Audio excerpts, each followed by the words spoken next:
A terrified voice echoes across 40,000 light-years. Please help us. We are dying. The Galactic Council debates while a civilization burns. But 3 human ships are already preparing to jump into certain death. This is the story of why Earth answered when no one else would. Deep space monitoring stations on Earth first registered it as an anomaly. A faint signal from an impossible distance. 40,000 light-years meant it had been traveling since before human civilization began. The transmission had decayed through layers of cosmic interference. Each relay station it passed through had stripped away another layer of clarity. The message reached Earth as fractured data. Translation algorithms worked for days to reconstruct it. The voice that emerged was alien in every aspect. Its vocal patterns suggested a quadruple lung system operating under extreme duress. The translation software flagged 17 biological stress indicators that matched no known species. 3 words repeated through the distortion. Please help us. The voice carried a physical weight that made technicians uncomfortable. We are dying. The audio contained subharmonic frequencies that triggered primitive fear responses in human listeners. Our people are being killed. Linguists noted the speaker used 27 distinct grammatical structures for urgency. None matched any diplomatic protocol on record. Signal path analysis revealed a horrific journey. The transmission had bounced through 7 dead star systems.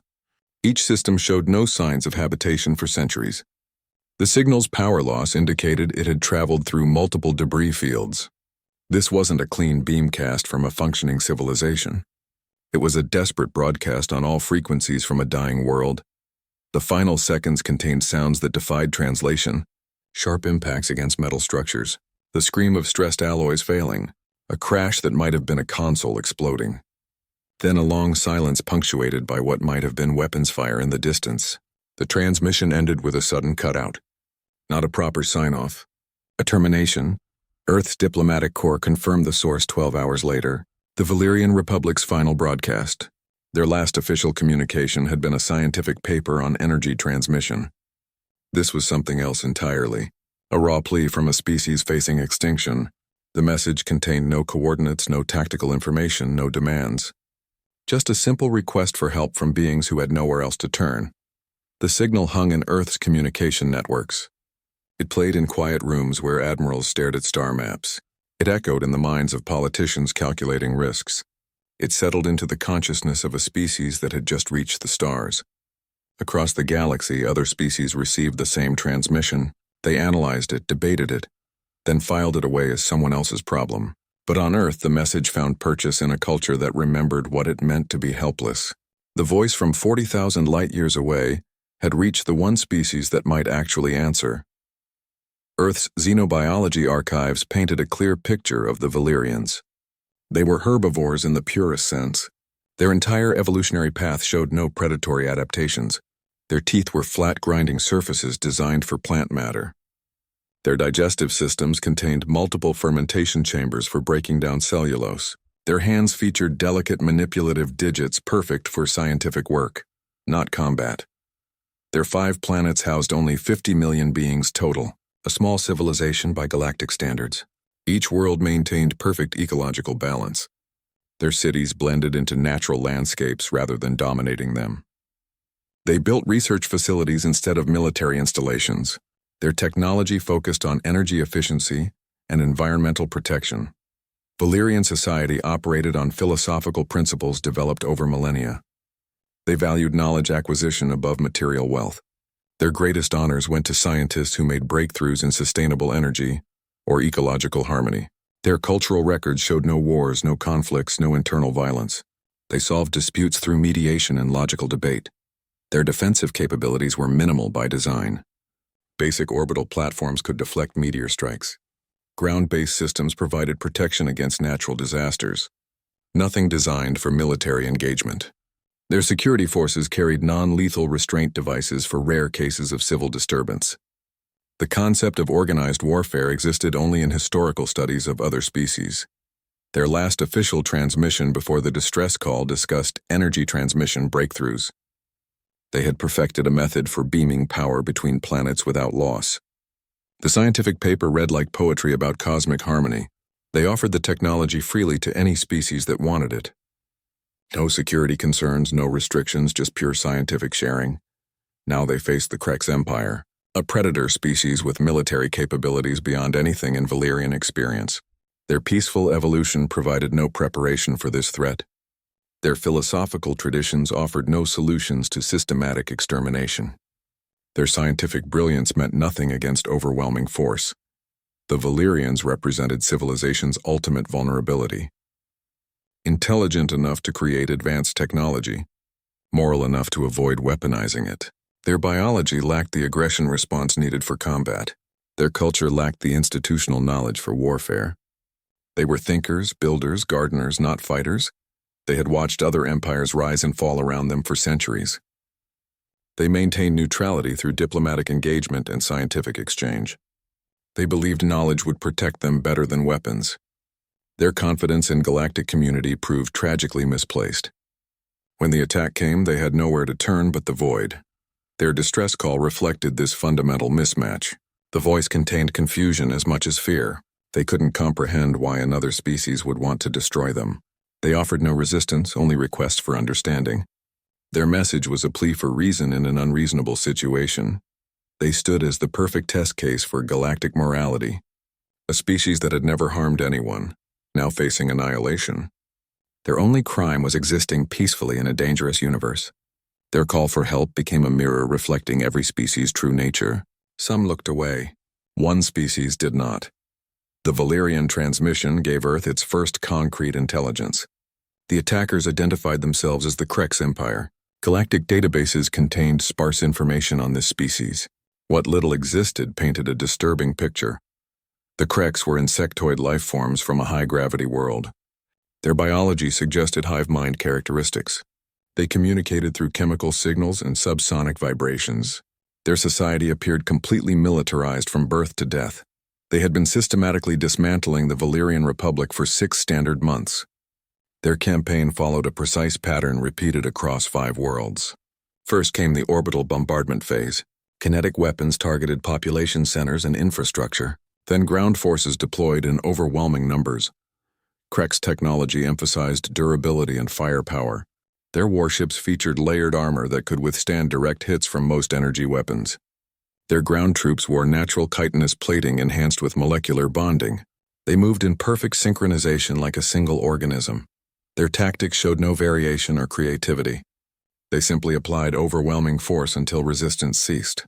They didn't attempt negotiations or offer terms until total domination was achieved. Their surrender demands were brief and absolute. Complete submission or total annihilation. They left nothing behind them. Satellite imagery showed cities reduced to glassy plains. No survivors, no prisoners, no occupied territories. Their pattern suggested they'd done this before to other species. 4 previous civilizations had vanished from galactic records under similar circumstances. Their communication protocols were brutally efficient. They transmitted surrender terms exactly once per conquered world. The message contained no threats, no promises, no emotion, just instructions for how to die efficiently. They never responded to counter-proposals or requests for clarification. Their soldiers fought with mechanical precision. No hesitation, no fear, no individual initiative. They advanced through defensive fire without breaking formation. Casualties didn't affect their operational effectiveness. Fresh troops emerged from transport ships to replace losses immediately. Their expansion pattern showed careful planning. They targeted isolated civilizations first, species without strong alliances or powerful protectors. They avoided systems with advanced military capabilities. The Valyrians represented their ideal target, intelligent but defenseless. The Krex represented evolutionary perfection in predation. They had eliminated everything unnecessary for combat from their biology and culture. They felt no pity, no mercy, no curiosity about other life forms. They simply consumed and moved on. Their ships moved through space like a swarm of armored insects. Their weapons fired with relentless regularity. Their soldiers advanced without breaking rhythm. They were a force of nature rather than a military power, a perfect engine of destruction operating with cold efficiency. Human analysts studying their patterns found no weaknesses, no internal conflicts to exploit, no political divisions to leverage, no cultural traditions to appeal to. They were single-minded in their purpose: conquer, consume, continue. The Krex Empire had never been defeated. Their expansion had continued unchecked for centuries. No species had successfully resisted them once targeted. They represented the ultimate test for any civilization's survival instincts. Most chose flight over fight when confronted with their approach. Earth's military planners faced an uncomfortable reality. Conventional warfare would fail against such an opponent. The Kreks had evolved beyond the need for tactics or strategy. They simply overwhelmed through numbers and durability. They were the nightmare scenario every defense planner dreaded. Earth's ambassador presented the Valyrian transmission to the Galactic Council immediately. The council chamber represented the galaxy's governing body. Dozens of species occupied the circular chamber, each with their own diplomatic protocols and political interests. The air hummed with translation fields and environmental adjustments. This was where interstellar disputes were supposed to be resolved. The response came not from compassion but from procedure. The council president, a being from an ancient aquatic species, declared they needed time to consider. "We have not decided what to do yet," became the official position. Bureaucratic machinery began grinding through its established patterns. Committees formed to study the situation. Subcommittees drafted reports on hypothetical responses. Debate focused on jurisdictional technicalities. Some ambassadors argued the Valyrians weren't official council members. Others questioned whether the transmission constituted a formal request for intervention. Legal experts cited precedent cases where the council had declined to act. Political advisors calculated the risks of engaging the Kreks empire. Many species counseled against action. The Kreks had never attacked council members directly. Provoking them might bring war to previously safe systems. Several ambassadors openly warned that helping the Valyrians could endanger their own people. Self-preservation outweighed moral obligation in their calculations. Some delegates blamed the victims. They argued the Valyrians should have built proper defenses. Their peaceful nature became a point of criticism rather than admiration. Speakers noted that expecting protection without contributing militarily to galactic security was unreasonable. The discussion shifted from rescue to responsibility. Economic concerns dominated the closed sessions. Trade routes might be disrupted. Resource allocations would need adjusting. The cost of military intervention would be astronomical. Budget officers presented projections showing decades of economic impact. Financial consequences outweighed humanitarian imperatives. The Council's own rules prevented action. Unanimous agreement was required for military intervention. 5 species immediately declared they would veto any proposal. Their economies depended on stable trade relations that might be threatened. They cited neutrality clauses in their founding documents. 7 other species abstained from preliminary votes. They feared Kreks' retaliation if they supported intervention. Their security assessments showed vulnerability to similar attacks. They chose silence over taking a stand. Their inaction effectively supported the status quo. The debate continued for 3 standard days while the Valyrians died. Each hour brought new reports of planetary falls. Sensor data showed cities burning and populations vanishing. The Council received these updates and continued debating procedural matters. The emergency session became a theoretical exercise. Human diplomats watched in frustration. They saw the hypocrisy behind polished diplomatic language.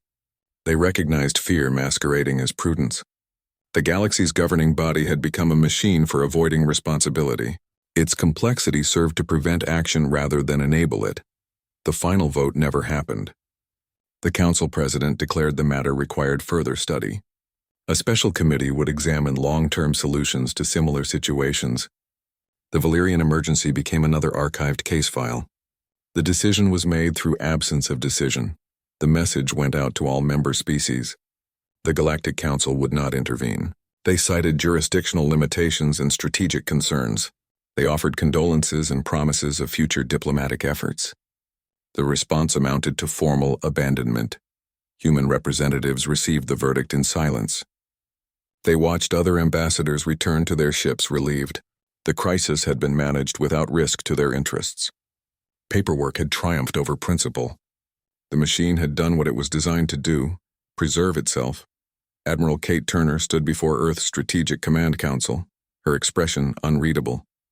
The Valyrian transmission played softly in the background, its desperate tones a stark contrast to the sterile, data-lit room. She placed both hands flat on the table and leaned forward. "We go immediately." Her voice cut through the hum of terminals. Every minute we debate, another Valyrian city falls. She pointed to the star map glowing on the main display. 40,000 light-years means nothing if we have the will to cross it. Political advisors shifted uncomfortably in their seats. One cleared his throat, adjusting his collar. Admiral, with respect, this isn't our fight. We risk everything. Our ships, our people, our standing. The Kreks have never shown interest in Sol System. Provoking them could change that. Another advisor nodded, adding, "The Galactic Council has already refused intervention. Why should we become the exception?" Military analysts projected casualty estimates onto the screen. 3 human ships against 15 Kreks vessels. Survival probability under 12%. The journey would take them through uncharted space with no backup, no supply lines, no chance of rescue if something went wrong. One analyst highlighted the resource drain, enough fuel and armaments to patrol Earth's borders for a year, spent on a one-way mission. Around the table, voices rose in opposition. We can't gamble our species' future on strangers. Let the galaxy handle its own problems. We just reached the stars. Why throw it all away? The cost wasn't just material. It was political. Earth's hard-won diplomatic relationships would strain. Neutral species would distance themselves. Allies might question Earth's judgment. Through the viewing ports, other species' observation ships hung in high orbit, monitoring the deliberations. They were waiting, testing the newcomers, seeing if humanity would make the sentimental, fatal error older civilizations had learned to avoid. Their sensors recorded every energy spike, every transmission, every movement in Earth's defense fleet. The Valyrian speaker's voice cycled through the war room speakers again. "Please help us." The words hung in the air, a ghost in the machine. Technicians had cleaned the audio, removing some of the distortion. The raw fear in the voice was unmistakable now. A being who had never known violence, begging for salvation. Captain Jake Morrison had been silent until then, watching the debates with calm detachment. He stood slowly, his uniform crisp, his eyes moving from face to face. "They're not asking for an empire," he said quietly. "They're asking for a chance." He walked to the main display and zoomed in on the Kreks armada surrounding Velrose Prime. 15 ships, 3 of ours. He turned back to the council. "Sometimes 3 ships are enough." A faint smile touched his lips, especially if they are human ships. The room fell silent. The decision was made. The UE Defiant, Ranger, and Guardian broke orbit within hours of the decision. These were fast exploration vessels, not frontline warships. Their hulls were designed for scientific surveys, not combat engagements. Their weapon systems were minimal, their armor thin, but they possessed the fastest FTL drives in Earth's fleet. The 3-day preparation window created relentless pressure. Docking bays became organized chaos. Crews loaded emergency medical supplies instead of torpedoes. Engineers welded additional plating over critical systems. Technicians modified sensor arrays for stealth operations. Every kilogram of non-essential equipment was stripped away. Volunteer applications overwhelmed recruitment centers. Veterans from previous conflicts signed on without hesitation. Young recruits with minimal training accepted the risks. They understood the mission parameters clearly. This was likely a one-way deployment. Survival was not the primary objective. Ship modifications proceeded around the clock. Engineers sacrificed defensive capabilities for speed enhancements. They rerouted power from weapons to engines. Stealth systems received priority over communication arrays. The ships became ghosts, fast, quiet, and fragile. Their mission profile shifted from rescue to infiltration. Crew briefings were brutally concise. Commanders showed sensor images of Kreks warships. They explained the tactical situation without softening the details. 15 enemy vessels against 3 human ships. No backup available, no retreat possible. The crews absorbed this information in silence. Family visits occurred in secure docking bay galleries. Wives hugged husbands they might never see again. Children received final promises from parents. The goodbyes carried unspoken finality. Everyone understood the mathematics of survival. The probability calculators had already delivered their verdict. The Galactic Council's formal protest arrived as scheduled. Diplomatic communiques condemned the mission as reckless provocation. They warned of potential consequences for Earth's standing. Council observers recorded the departure preparations with cold precision. Their reports would analyze the human emotional response as a data point. Final system checks completed ahead of schedule. The ships floated in formation above Earth. Their running lights glowed against the planet's blue curve. Crews sealed hatches and powered up FTL drives. The Defiant's captain sent a brief status report to command, ready to jump. The three vessels turned simultaneously toward deep space. Their engines flared with unnatural blue light. Navigation computers locked onto coordinates 40,000 light-years distant. The jump sequence initiated without ceremony. No speeches, no grand gestures. They vanished from Earth's sensors in a flash of displaced energy. The emptiness where they'd been seemed suddenly profound. Tracking stations recorded their trajectory toward certain destruction. Mission control staff watched their screens in silence. The math said they wouldn't return. Mathematics didn't account for human determination. The ships carried minimal armor and limited weapons. They carried maximum medical supplies and rescue equipment. They carried volunteers who chose duty over survival. They moved toward a battlefield where logic said they should not prevail. They went because someone had asked for help. The three ships entered hyperspace simultaneously. Their FTL drives created coordinated distortion fields that pulled them into the dimensional shift. The transition felt like being stretched across infinity. Crews experienced the familiar disorientation of subjective time dilation. Weeks would pass inside the ships while only days passed in real space. The journey would test endurance more than technology. They traveled through uncharted regions without navigation markers. The star maps showed blank spaces marked unexplored. Their course took them past dead systems and rogue planets. Navigation computers worked constantly to avoid gravitational anomalies. The ships moved like ghosts through territories no civilization had claimed. The Valyrian signal grew clearer as they advanced. Each light year closer brought more detail to the transmission. The desperation in the voice became more pronounced. New phrases emerged from the static. They are breaking through the, shields. The children's shelter has been hit. We have nowhere left to retreat. The message painted a worsening situation with each parsed sentence. Sensor. Arrays detected increasing debris fields. The ships passed through clouds of metallic fragments. Analysis showed Valyrian alloy compositions mixed with unknown materials. The debris density increased near each navigation waypoint. The wreckage told a story of retreat and destruction.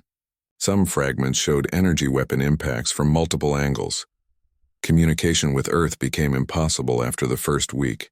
The distance created an unbridgeable gap in real-time contact. The ships operated in complete informational isolation. They received no updates, no intelligence, no changing orders. Every decision would be made without consultation. The mission parameters became their only guidance. Crews trained through the entire journey. They ran combat simulations based on Krek's tactical patterns. Medical teams practiced mass casualty procedures. Engineers drilled on emergency system repairs. The training focused on scenarios with low survival probability. They prepared for outcomes that defied logical expectation. Morale became a critical systems readout. Command staff monitored psychological indicators constantly. The belief they might make a difference was the only fuel that mattered. Crews maintained discipline through shared purpose. They knew the odds were against them. They chose to focus on the possibility of success. The final approach brought them through heavy debris fields. Sensor warnings flared constantly from impact risks. The ships navigated through floating wreckage of Valyrian civilian vessels.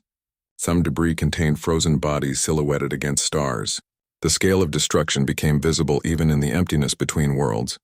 The FTL drives began the deceleration sequence. Navigation computers calculated the emergence point. Crews took battle stations in absolute silence. The ships dropped from hyperspace into normal space. Their sensors immediately overloaded with threat warnings. Velrose Prime filled the main displays. The planet glowed with fires across 3 continents. Orbital space swarmed with Krek's warships. Debris fields rotated slowly in the high orbits. The Valyrian homeworld was already burning. The 3 ships dropped from hyperspace into chaos. Velrose Prime's orbit was a graveyard of shattered vessels. Wreckage from Valyrian defense platforms rotated slowly. 15 Krek's warships hung against the burning planet below. Their angular forms resembled armored insects ready to strike. The planet's surface showed continents of fire. Cities burned with unnatural green intensity. Atmospheric patterns suggested sustained orbital bombardment. No emergency signals came from the surface. No defensive fire rose to meet the Krek ships. The Valyrian civilization had gone silent. Krek's sensors detected the human ships immediately. Targeting locks activated within seconds. Green energy beams sliced through the debris field. The attacks came without warning or communication. The Kreks operated on pure combat instinct. They identified new objects and eliminated them. Sensor readings confirmed the worst. No active Valyrian energy signatures remained. No shield generators, no weapon systems, no communications. The only readings came from dying fires and collapsing structures. The planetary defense network had been completely destroyed. Orbital debris told the story of the conflict. Shattered civilian habitats drifted among weapons platforms. Escape pods showed hull breaches from weapons fire. Some pods still contained life signs too weak to signal. The scale of destruction was methodical and complete. This was systematic eradication, not conquest. The Kreks ships moved to engage. Their formation showed perfect tactical coordination. They ignored the debris as they advanced. Their weapons targeted the human vessels with mechanical precision. Each ship fired in sequence to maximize coverage. They gave no consideration to defense or evasion. The human ships had seconds to respond. Their weapon systems came online automatically. Defensive screens activated at minimal power. The Kreks outnumbered them 5-1. Their technology was heavier and more advanced. Survival required immediate aggressive action. Captain Morrison's voice cut through the bridge chatter. All ships combat spread. Target nearest vessels. Fire at will. The orders were simple and absolute. There would be no negotiation, no retreat. The Kreks had made that clear with their first attack. The Defiance weapon struck a Krek ship's armor. The impact scattered energy across the surface. No penetration occurred. The armor absorbed the blast completely. Return fire came instantly. Green plasma washed over the Defiance shields. Energy readings dropped dangerously. This was no longer a rescue operation. The Valyrians were beyond saving from extinction. The mission parameters shifted in that first exchange. They weren't here to save a civilization. They were here to interrupt a genocide in progress. The calculus changed from rescue to intervention. The Krek ships advanced without hesitation. They showed no curiosity about the newcomers. Their attack patterns remained consistent and relentless. They would destroy the human ships as they had destroyed everything else. The three vessels represented just more debris to create. Humanity had arrived at Armageddon. They found a species being erased from existence. They found an enemy that would not stop until nothing remained. The choice was simple now: fight against impossible odds, or become part of the silence. The Defiance sensors picked up faint life signs amid the orbital wreckage. They traced the signals to a cluster of escape pods drifting silently. Each pod was scarred by weapons fire. The human recovery team moved quickly, breaching the first pod with careful precision. Inside, they found 3 Valyrians huddled together. Their green skin was pale with shock. Large dark eyes stared without comprehension. The survivors were physically fragile. Their limbs were slender, their frames delicate. They showed signs of prolonged malnutrition and stress. They flinched at sudden movements. Their vocal cords produced sounds of pure fear. They had never encountered beings in military armor before. The concept of armed rescuers was foreign to them. They trembled as the medics approached. Elder Timka spoke through a translator patch. His voice was thin and reedy. "We have no weapons. We never needed them." He explained their civilization's structure. They were scientists, artists, philosophers. Their technology focused on sustainability and knowledge. Defense systems were designed for natural disasters, not invasions. Their shields could weather solar flares, not plasma bombardments. Their underground shelters were failing. The Kreks had developed seismic charges that cracked the reinforced tunnels. Each bombardment collapsed another section. The survivors had been moving deeper underground for months. Supplies were running low. Air filtration systems were damaged. They were slowly being buried alive. Dr. Laura C. described the attacks in a monotone voice. They never stop. They never communicate. She spoke of months under constant bombardment. The Kreks worked in shifts, never ceasing their assault. They targeted hospitals and schools with the same efficiency as military installations. There was no pattern to the destruction except completeness. The Valyrians could not understand the aggression. Their society had no concept of purposeless violence. They kept asking why throughout the ordeal. Why destroy what they could simply occupy? Why kill when they could negotiate? The lack of answer was more terrifying than the attacks themselves. It suggested a universe without reason. They had sent their first distress call months earlier. They expected help within weeks. The Galactic Council had protocols for such emergencies. They watched the stars for rescue ships that never came. As the attacks continued, their hope diminished. The arrival of human vessels seemed miraculous. Their population had been reduced by 90%. 3 million remained on the entire planet. Most were hidden in deep shelters that were failing. The Kreks were methodically eliminating each refuge. They used thermal scanners to find life signs. They collapsed entire mountain ranges to reach hidden caverns. The survivors' stories changed the mission parameters. This was no longer about saving a civilization. The Valyrians were already functionally extinct. Their culture, their knowledge, their future mostly erased. The human presence became about something else entirely, not rescue but response. Not salvation but statement. The medical bay filled with silent, broken beings. They accepted treatment with quiet confusion. They didn't understand why these strangers would risk themselves. The concept of interspecies compassion was unknown to them. They had only known indifference followed by violence. Now they witnessed something entirely new. Major Davis watched the survivors being treated. His expression was hard. They didn't just attack them, they broke them. The psychological damage was deeper than the physical injuries. The Valyrians had lost their understanding of the universe. Their peaceful reality had been proven false. The human crews absorbed these accounts. They saw the scale of the atrocity. They understood the Kreks' methodology. This was systematic eradication practiced to perfection. The mission was transforming in real time. It was becoming vengeance. Dr. Lorisi's hands trembled as he handed over the data crystal.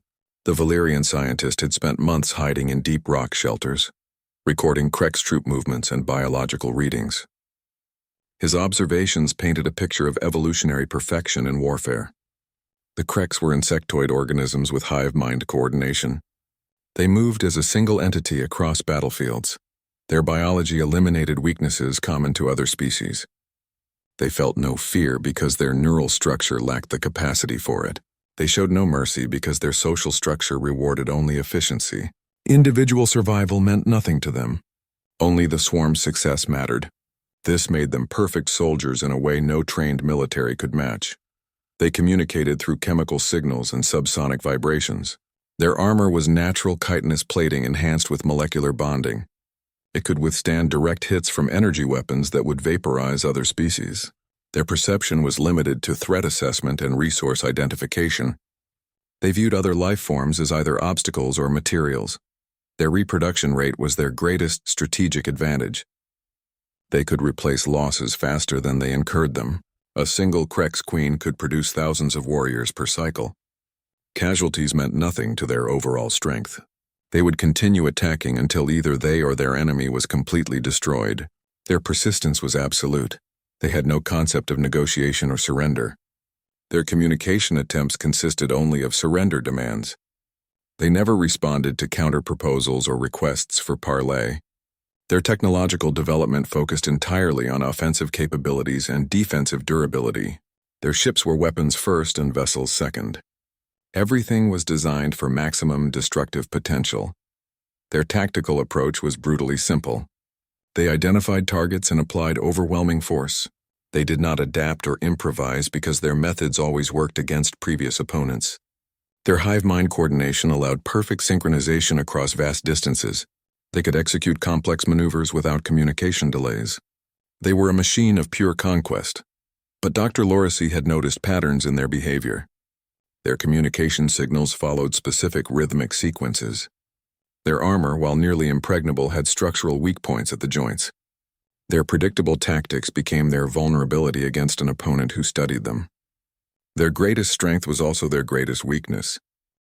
The Kreks had never faced a species that fought creatively. Previous opponents tried to match their force with force. They built bigger weapons and stronger armor.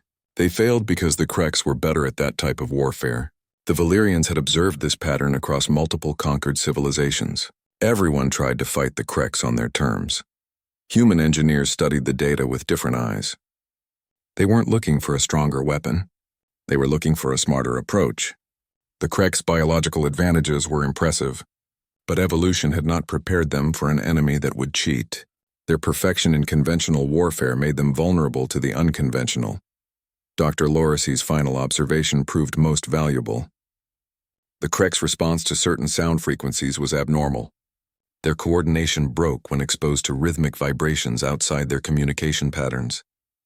Their hive-mind synchronization relied on specific harmonic frequencies. Disrupt those, and their perfect machine would develop flaws. The Krek's represented millions of years of evolutionary pressure toward perfect predation. They were the ultimate expression of martial efficiency. But evolution rarely prepares organisms for opponents that break all the rules. Their biological advantages were about to become liabilities. Perfection creates predictability. Predictability creates vulnerability. Dr. Lorisi's hands trembled as he pointed to the holographic display. The Krek's warship rotated slowly, its armored surface gleaming under the medical bay lights. You cannot break their armor with direct force, he explained. It is bonded at the molecular level. Every shot from human weapons had proven this true. Energy beams scattered harmlessly across angled surfaces. Kinetic rounds deflected into empty space. The Krek's had perfected defensive technology through millions of years of evolution, but his finger moved to the vessel's underside. Here, the engine connections. The projection zoomed in on complex machinery protected by overlapping plates. The seals are mechanical, not biological. These junctions were the ship's lifeline, channeling immense power from the reactors. They were designed for efficiency, not combat durability. The Krek's never expected anyone to target them. Their tactical paradigm assumed enemies would attack the strongest armor, not the weakest points. The vulnerability was cleverly concealed. Overlapping plates shifted during combat maneuvers, creating temporary gaps. The sealing mechanisms themselves were delicate compared to the surrounding armor. A precise strike could trigger catastrophic feedback through the power systems. The Krek's had never developed countermeasures for this approach. Their previous opponents always tried to match strength with strength.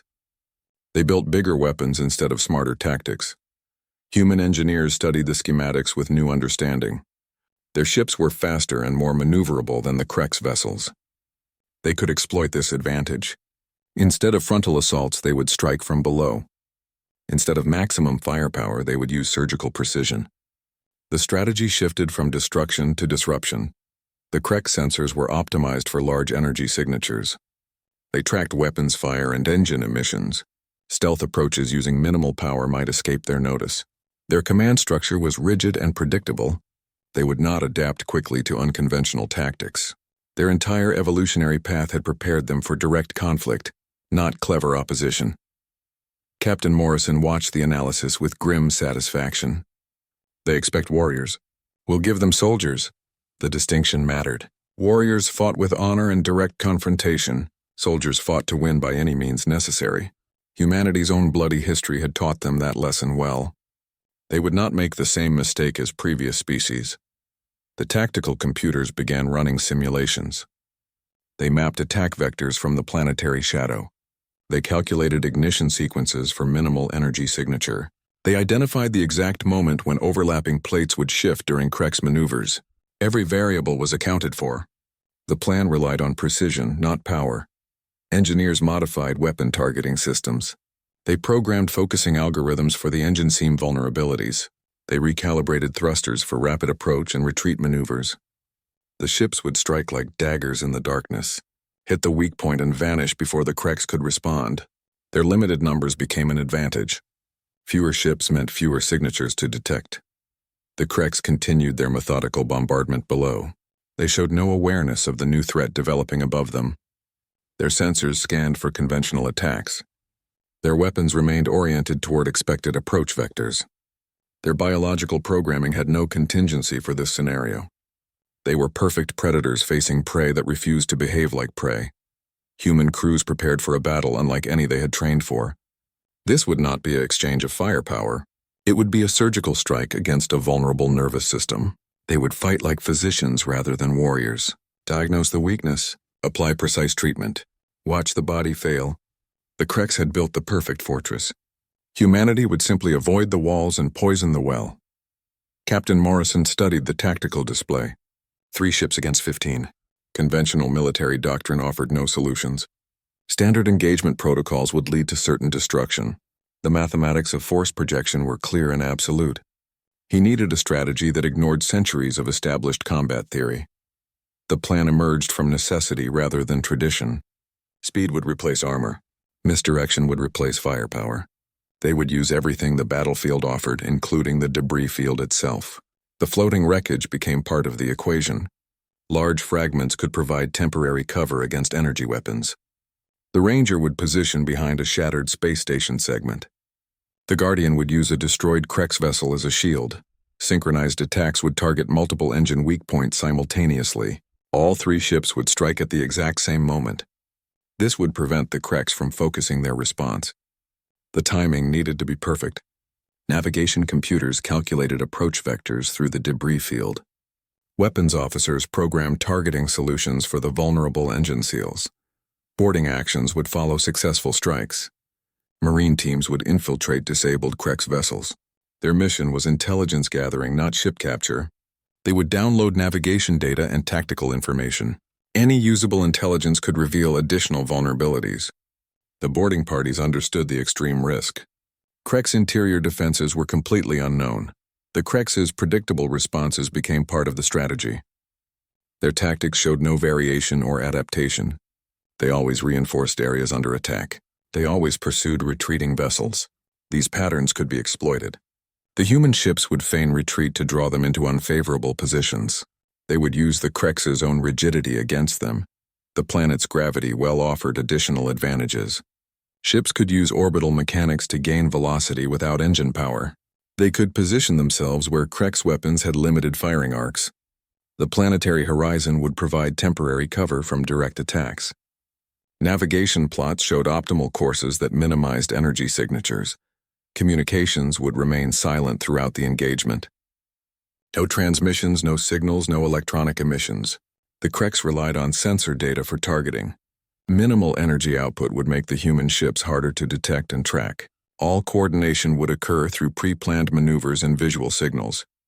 The strategy defied every standard military principle. It prioritized deception over strength. It valued information over territory. It accepted risk that would be unacceptable in normal combat. The crews understood they were rewriting engagement protocols in real time. Their survival depended on breaking rules the Krex didn't know existed. They would fight like humans instead of proper warriors.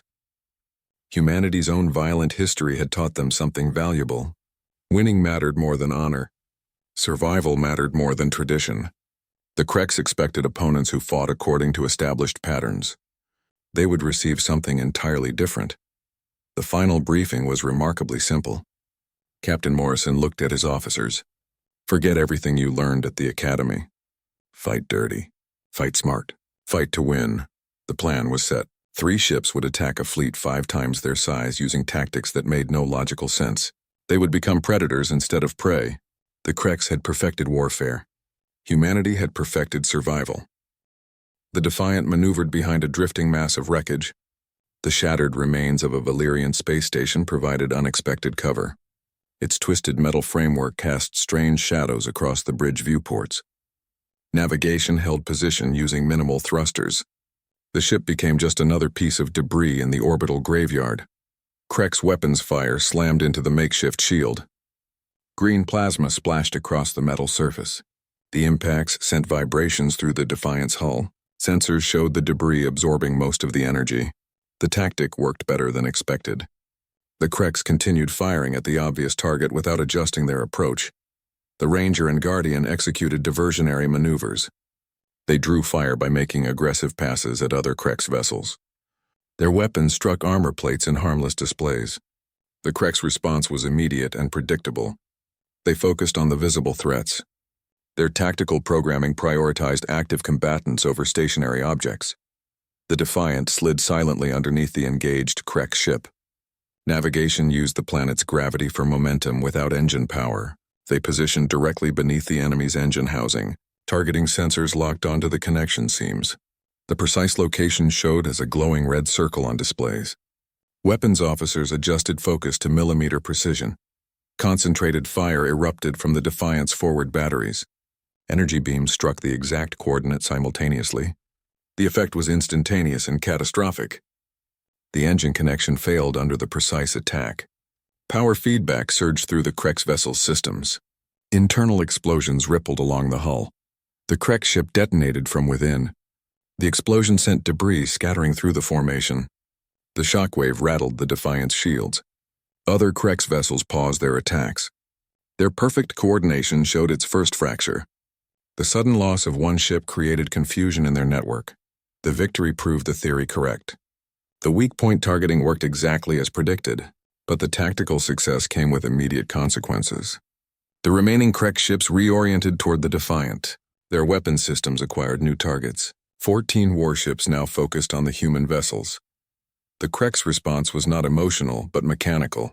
They identified the new threat pattern. Their sensors recalibrated to detect smaller energy signatures. Their formation shifted to protect engine vulnerabilities. They adapted with chilling efficiency. The element of surprise was now completely lost. Human crews celebrated briefly before reality set in.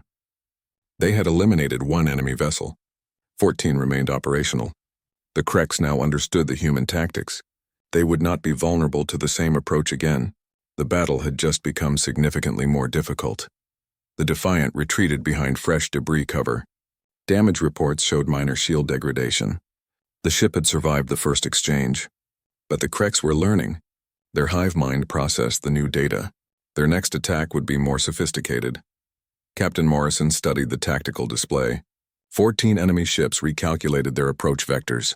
They moved with renewed purpose. The first victory had been essential.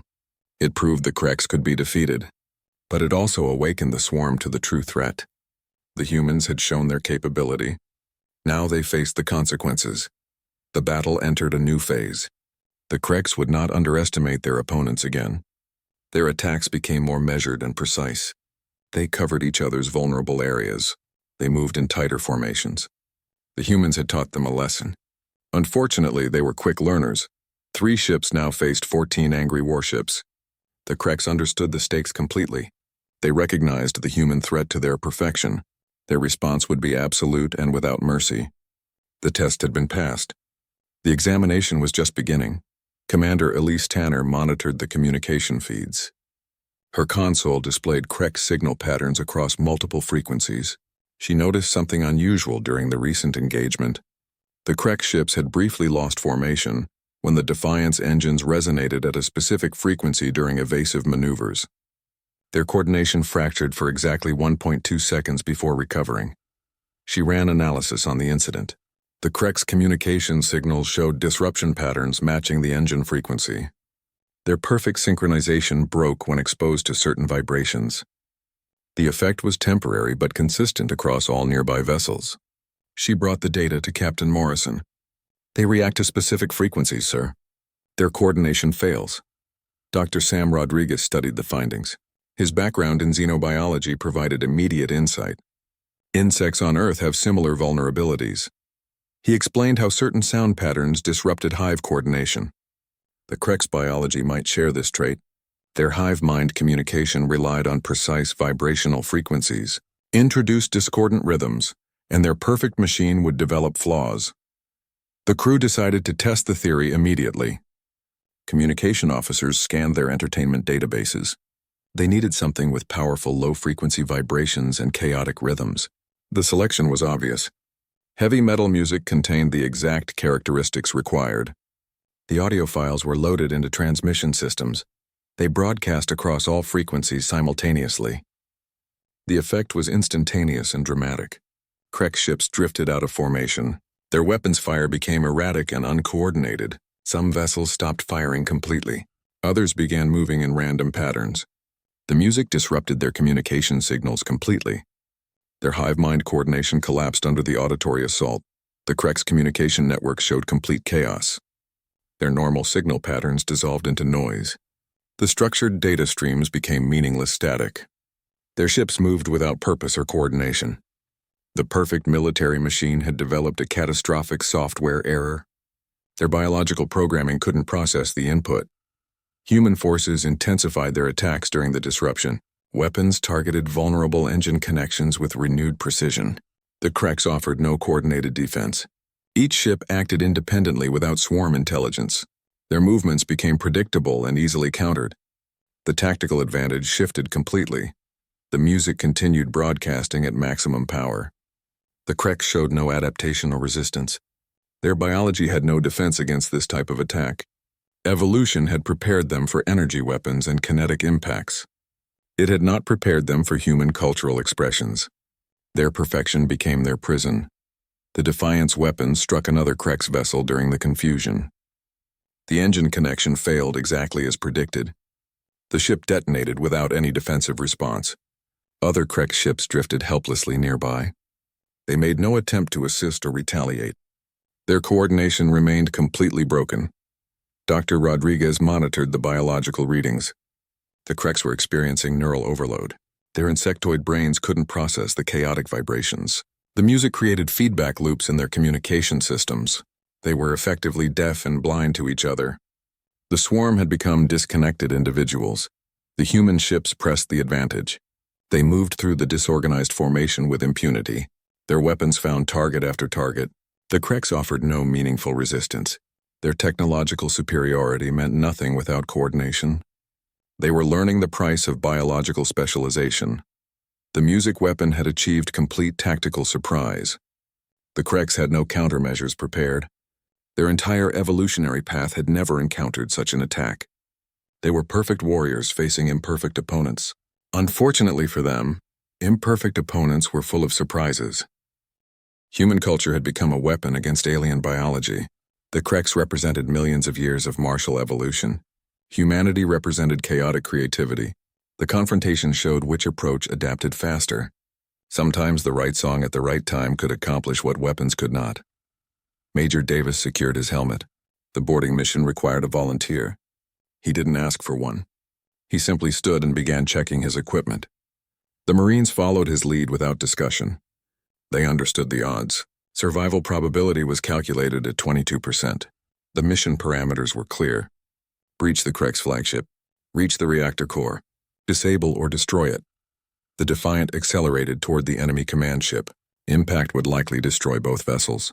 The plan relied on speed and precise timing. The Marine squad prepared in the airlock. Their armor was sealed. Weapons were charged. They waited in complete silence. The Kreks flagship grew larger on the monitors.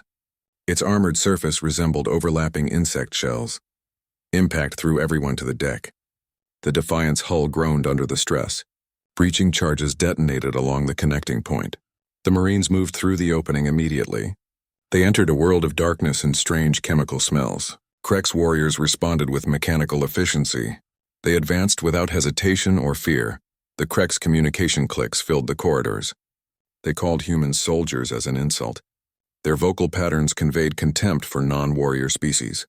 Davis understood the distinction perfectly. He spoke to his squad through the comms. Warriors fight for glory. Soldiers fight to win. The words became their battle cry. They advanced through overwhelming resistance. The Marines fought through impossible odds. Kreks warriors attacked in perfect coordination. Their chitinous armor deflected most energy fire. The Marines used close-quarters tactics instead. They targeted joint weaknesses and sensory organs. Progress was measured in meters and casualties. Each corridor became a killing zone. Davis took point through the final approach. The reactor core lay behind reinforced bulkheads. His squad provided covering fire as he planted charges. The Kreks attack intensified as they recognized the threat. Marine positions were being overrun. Casualty reports came in rapid succession. The final charge placement required manual activation. Davis made the calculation instantly. Someone had to stay behind. He ordered his remaining Marines to retreat. They objected but followed orders. Discipline held even in certain death. Davis activated the detonator sequence. The reactor core began overloading. The explosion tore through the flagship's heart. Davis died with the ship. His sacrifice achieved the mission objective. The Kreks command vessel broke into 3 pieces. The destruction created immediate tactical confusion. The remaining Kreks ships lost their coordination center. Their hive mind network fractured without the flagship's command node. Individual ships began acting independently. Some continued the attack on auto patterns. Others retreated to safe distances. A few attempted to assume command functions. The perfect coordination was gone. The swarm became disconnected units. The human ships exploited the disorganization immediately. Major Davis's death bought the victory. His actions turned the battle's momentum. The Krex fleet lost its strategic direction, but the cost was profoundly human. Earth lost one of its best officers. The Marines lost their commander. The victory felt hollow in the immediate aftermath. Sometimes winning requires paying the highest price. The Krex learned that soldiers fight to win, whatever the cost. Elder Tempa's thin fingers traced the energy schematics. The Valyrian planetary shield network was designed for cosmic debris deflection. Its emitter arrays circled the globe in precise mathematical patterns. They generated protective barriers against meteor strikes and radiation bursts.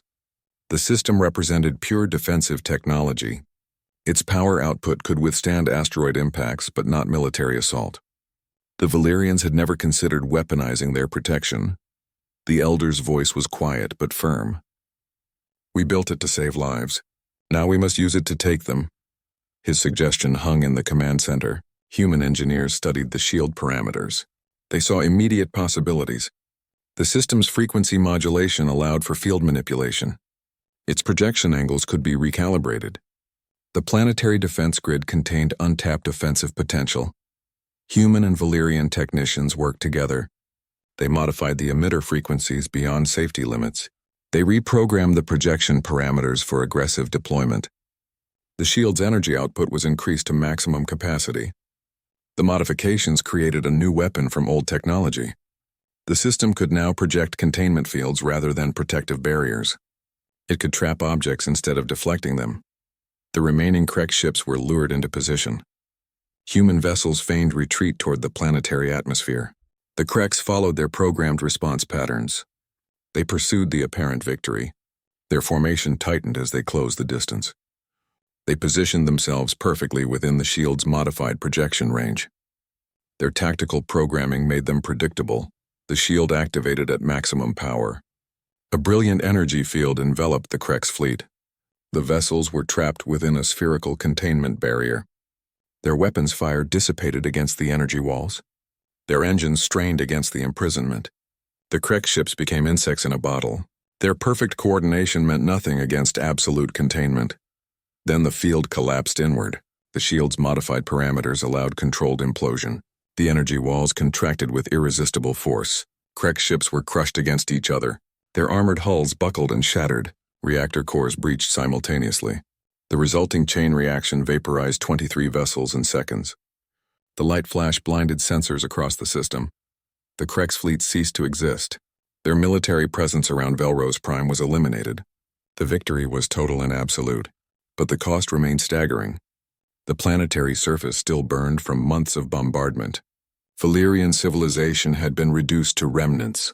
The human ships were damaged and depleted. The battle had taken everything from everyone. The shield generators fell silent. Their emitters glowed with residual heat. The Valyrians looked at their creation with mixed emotions. They had turned a life-saving tool into a weapon of destruction. Their peaceful technology had become an instrument of war. The necessity didn't erase the philosophical conflict. Human crews monitored the empty space where the Krex had been. They had witnessed defensive technology used offensively for the first time. The lesson would change military doctrine across human space. Sometimes the best weapon was something never intended for combat. The Krex had expected to fight warriors. They had instead faced problem solvers. The victory secured Velrose Prime's survival. The Krex threat was eliminated, but the planetary shield would never be the same. Its innocence was lost along with the Krex fleet. A tool designed for protection had become an engine of destruction. The Valyrians had sacrificed part of their philosophy to save what remained. Sometimes survival requires becoming what you never wanted to be. The battle's end left silence where ships had swarmed. Debris from 9 human vessels drifted among the Krex remains. Over 3,000 names were added to Earth's memorial walls. The Defiant Ranger and Guardian were gone. Major Davis and his Marines would not return home. The cost was measured in metal and flesh. Victory had been purchased with everything they had. The Galactic Council's response arrived within hours. They condemned Earth for starting an interstellar war. Their communique focused on protocol violations and political destabilization. They made no mention of the Valyrians saved. They ignored the genocide prevented. Their words were careful and legalistic. They prioritized galactic order over moral accounting. Other species followed the Council's lead. Many distanced themselves from human aggression. Trade embargoes were imposed without discussion. Financial assets were frozen across multiple systems. The message was clear. Earth had broken unwritten rules. Intervention was not acceptable even to save lives. The galaxy preferred orderly extinction to messy salvation. But the Valyrian Republic survived. Their population was shattered but not erased. Their culture would continue in refugee camps and rebuilt cities.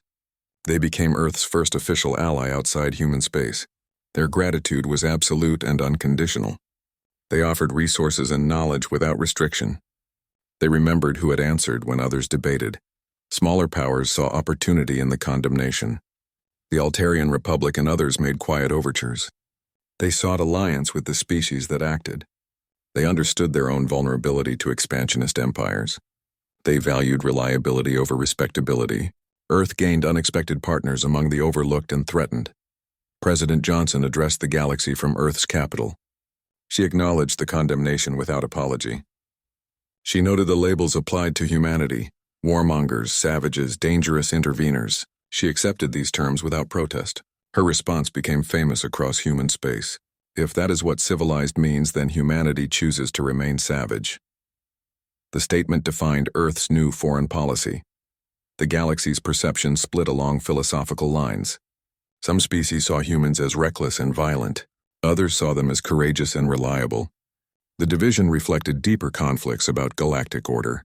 Should stability be maintained at any cost, or should principles be defended regardless of consequences? Earth had chosen sides decisively. Humanity's reputation became a paradox.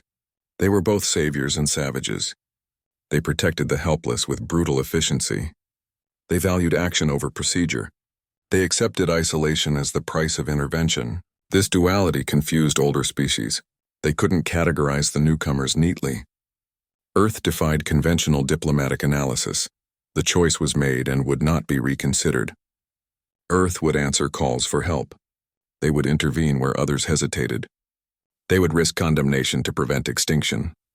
Their ships would sail into dark spaces without backup. Their crews would fight impossible battles for strangers. They would remain savage in a civilized galaxy, because sometimes civilization needed saving from itself. The calculation was simple now. Better to be condemned for action than complicit through inaction. Better to be isolated with allies than popular with bystanders. Better to lose ships than lose principles. The galaxy had shown its true priorities. Earth had shown its own. The disagreement would shape interstellar relations for generations.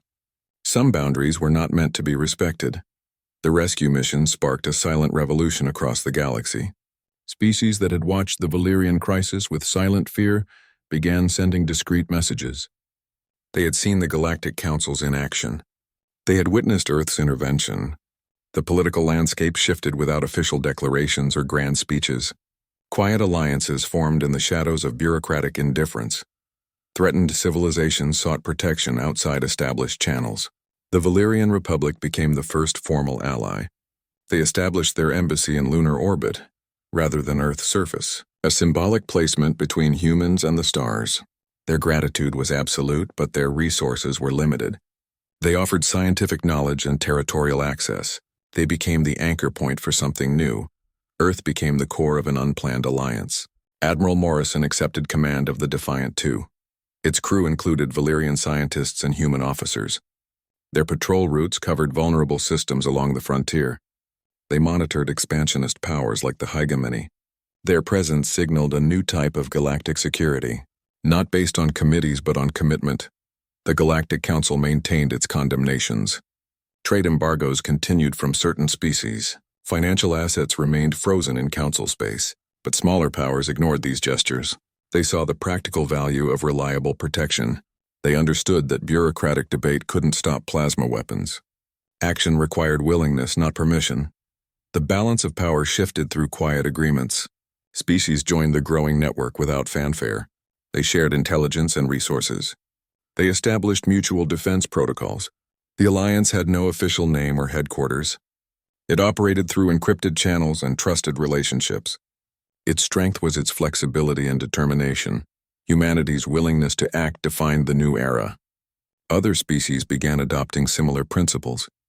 They started answering distress calls themselves. They intervened in conflicts they would have previously ignored. The example set at Velros Prime became a template. Sometimes 3 ships were enough if they carried resolve. 5 years after the battle, the Alliance had prevented 3 genocides. Their actions went largely unreported in official channels. But word spread through underground networks. Species knew where to turn when the Council delayed. The Alliance operated with efficiency rather than ceremony. They focused on results rather than recognition.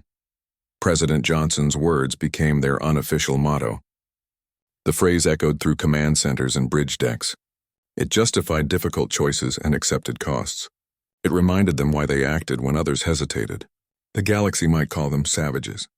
They preferred to think of themselves as reliable. The Free Species Alliance never held a founding ceremony. It grew organically from shared necessity. Its members valued action over procedure. They prioritized protection over politics. They understood that some threats required immediate response. They remembered what happened when help arrived too late. One desperate rescue mission had changed everything. It proved that intervention was still possible. It showed that moral courage could overcome bureaucratic inertia. It demonstrated that even small actions could reshape galactic politics. The echoes of that decision would reverberate for centuries. Sometimes saving one civilization meant changing all of them. The galaxy called us Deathworlders and savages. They watched from safe distances while civilizations burned. We heard a different call across 40,000 light-years. 3 ships answered when entire councils refused. We arrived at a genocide in progress. We saved what remained of a gentle species. We showed that intervention has consequences. The Kreks learned that perfection has vulnerabilities. The Valyrians learned that hope has defenders. Now they all know what happens when Deathworlders arrive. We do not come for glory or conquest. We come because someone asked for help. We are here to help.